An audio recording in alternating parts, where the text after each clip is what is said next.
Okay, in the last movie we went over several different options that the paintbrush does have, um, and we discussed the importance of having a soft brush and a low opacity when working with skin. That way it blends in nicely. Let's go ahead and go over what the cloning stamp tool does and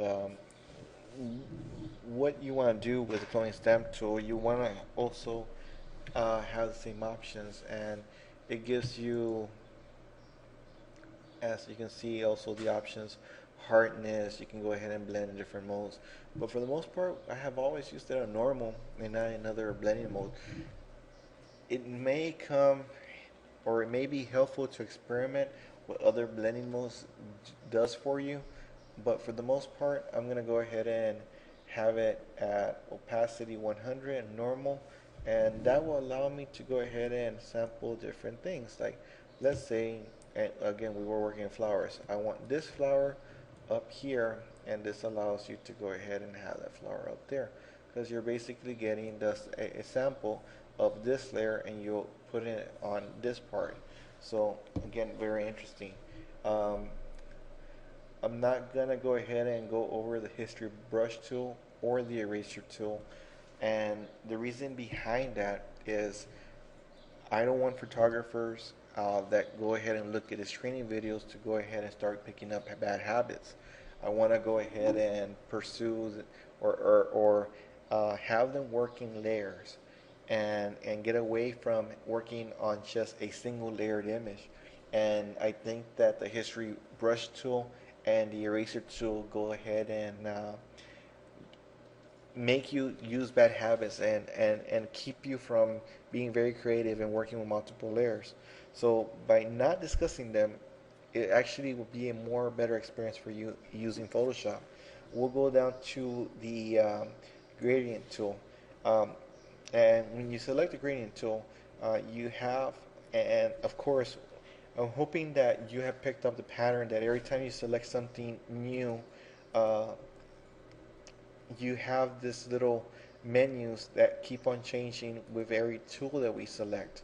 So in this case, let's go ahead and go back to the untitled document, erase these two layers, and go ahead and work with the gradient so you can go ahead and see um, what we're going to be doing with the gradient.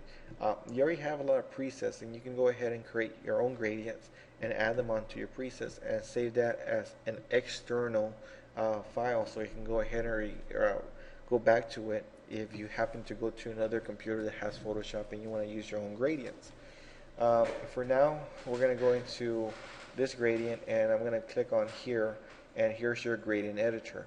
Um, Here you go ahead and select your colors, and once you double click on that, you got your color picker, and we're going to select blue, and then I'm going to click right here. Every time you click on here, you get the color that was previous. So we'll go ahead and select, let's say here, a lighter blue, more on the gray side, and I'll click right here, and maybe I'll select black, and here I'll select the gray. So you can see the different changes. Now you can move these colors around on the gradient line, and here you can go ahead and select the blending options of how they blend. You can pull this more this way, more that way.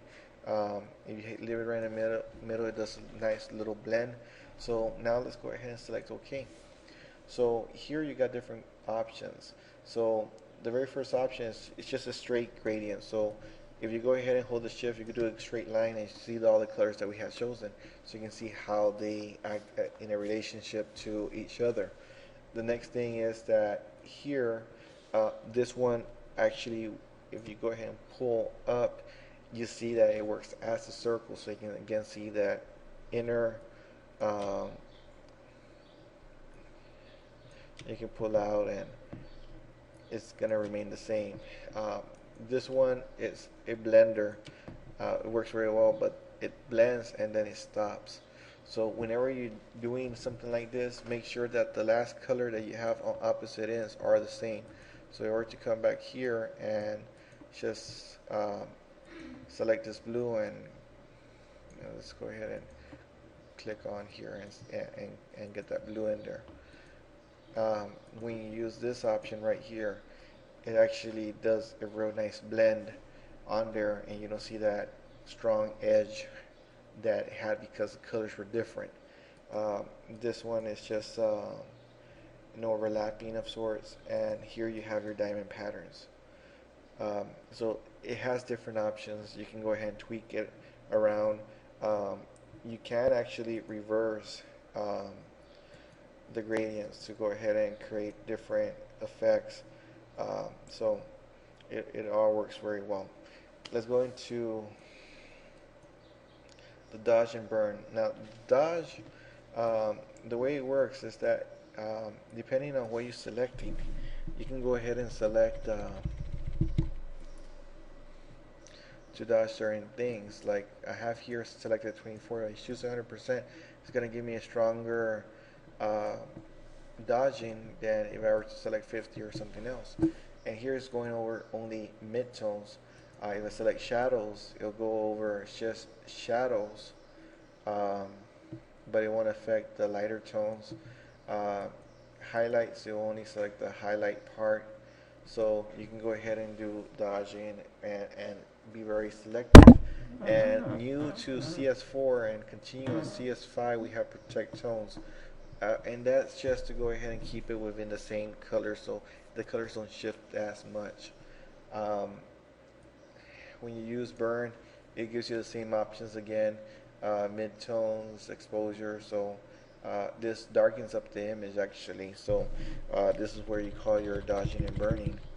So you can go ahead and see that it's actually darkening, but it's not doing anything to the highlights. And here it's actually darkening the highlights.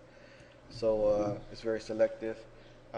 We won't go into this areas right here.